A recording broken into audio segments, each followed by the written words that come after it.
જે થોડા સમય અગાઉ ક્રાઇમ બ્રાન્ચને જે માહિતી મળી હતી કે કુતુબનગર ખાતેના 768 નંબરના સર્વે નંબરના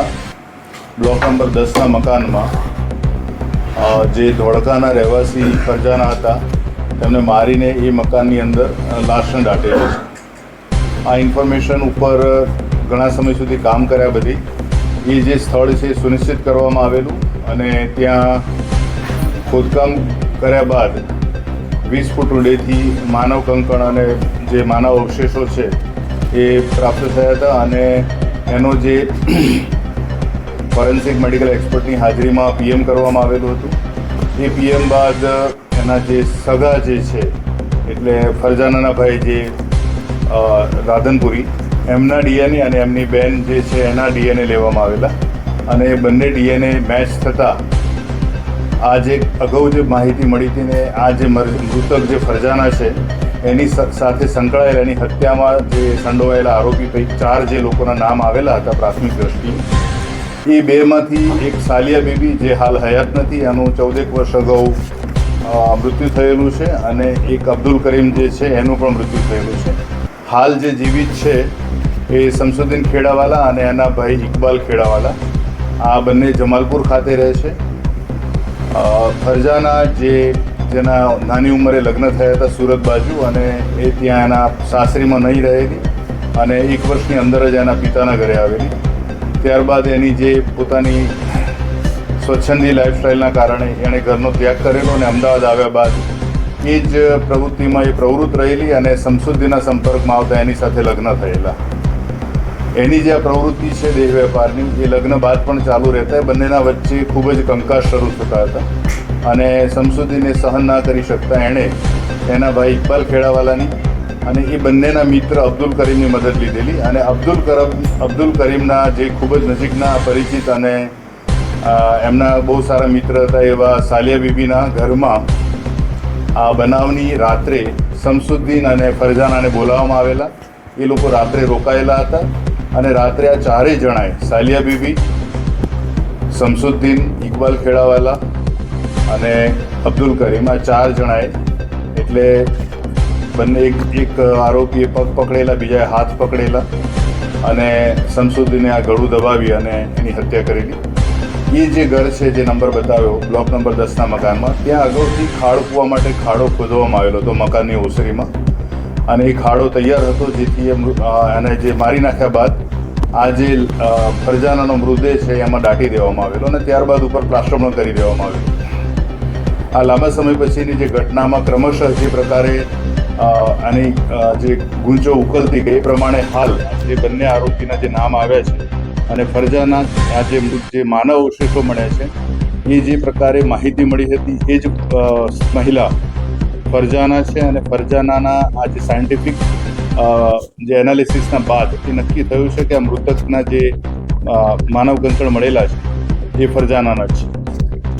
ફરજાનાના જે ડીએનએ છે એના ભાઈ અને બેન બંને સાથે સરખાવવામાં આવેલા અને આ પુરાવા મળતા અને શમસુદ્દીન સાથેના સંબંધોના પણ પુરાવા મળતા ગઈકાલે બંને આરોપીને અટક કરવામાં આવેલા છે અને આ બંને આરોપીઓને નામદાર કોર્ટમાં રજૂ કરી બધું તપાસ અર્થે રિમાન્ડ ઉપર મેળવવામાં આવતા છે.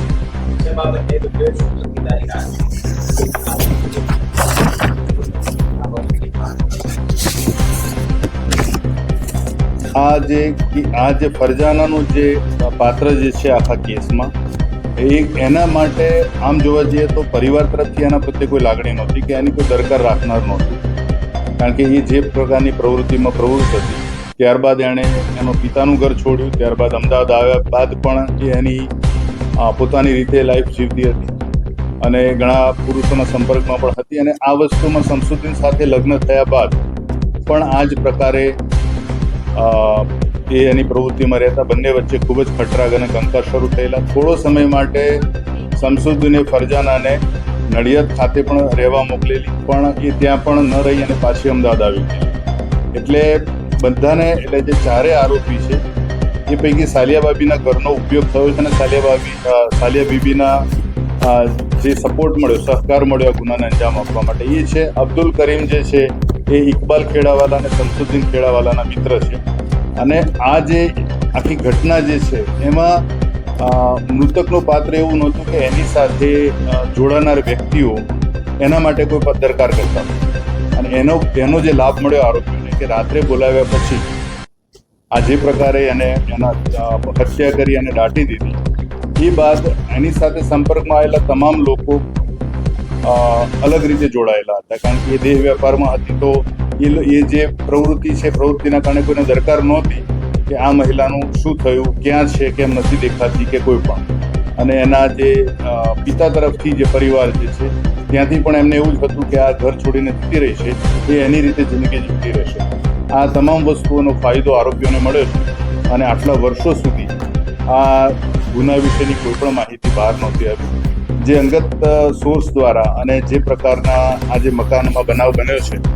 એ વિસ્તારની કેટલીક બાબતો ઉપરથી લાંબા સમય સુધી કામ કર્યા બાદ ઘટના બહાર આવી છે અને મૂળ આરોપીઓ સુધી પહોંચી ગુનો ઉકેલવામાં આવ્યો છે. આરોપીઓમાં જે શમસુદ્દીન છે અગાઉ અનાજ દળવાની ઘંટી ચલાવે છે અને જે ઇકબાલ જે છે એ પણ અલગ અલગ પ્રકારનો છૂટક વેપાર ધંધો કરે છે.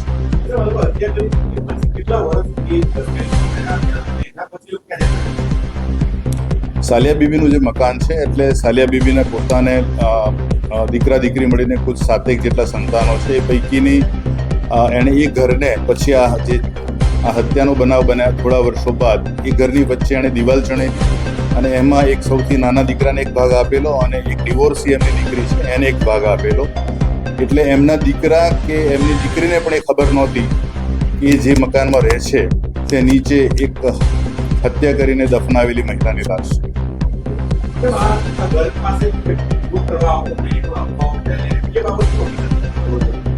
જે પ્રકારે અલગ અલગ પ્રકારની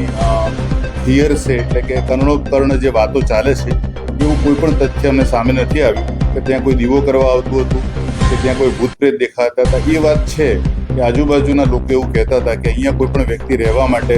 પોતાની રીતે તૈયાર થતું નથી. એમને કોઈ પણ પ્રકારની આર્થિક કે બીજી મેડિકલ કે એવી બધી પ્રોબ્લેમ્સ આવતા હોય છે એટલે ઘણા સમયથી આ મકાન બંધ. હાલ જમાલપુર જ રહેતા હતા અને એમનું દૈનિક જે નોર્મલ લાઈફ હોય એ જ રીતે જીવતા હતા.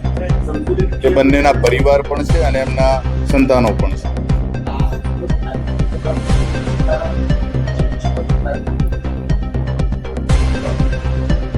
એક પરિણીત જે પરિવાર જે છે પતિ પત્નીનો, એમાં પત્ની જો દેહ વેપાર કરતી હોય તો એ મોટું કારણ બને છે કે પતિ એ વસ્તુને સ્વીકારે છે કે